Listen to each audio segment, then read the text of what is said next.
And so, therefore, American bankers, American traders, people who were very wealthy people in banking and industry, started sending money quietly over to Russia to help feed and clothe the Communist Party. And that's why it became so, so powerful, is because of American money. As a matter of fact, one of the largest single truck and automobile and truck plants in the world, the largest single truck plant in the world, is called the Karma River Project. Karma River Project in about 25 miles north of Moscow. It was built by General Motors, Ford Motor Company, General Electric, all of the major big corporations in America and Europe and in England especially were financing, building the half-tracks and tanks, and Chrysler was building all the military machine for the Soviet Communist movement. So all this is people don't realize and don't know. The whole of the Soviet Union and the whole of Communist China is financed by America. Americans are financing it, sending it money. We send food over to the starving peoples in the communist countries. We're sending food to North Korea, to Cuba. We're sending money and food to these. Why? Because the United States and England together are the most powerful military-industrial complex on the damn earth, period. And there is no comparison. So in order to have a military, you've got to have an enemy to justify a military.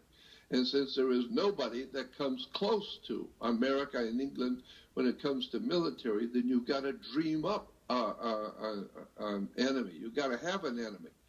And so the only way you can get an enemy is to buy one, or finance somebody to be your enemy. Give him some money and make him look important. Put him on television, make him look like he's the evil, bad enemy. And the people will be frightened enough that they'll give you the power and depend on you to protect them from this big, terrible enemy, never realizing that it's the American government that's financing the Soviet Union.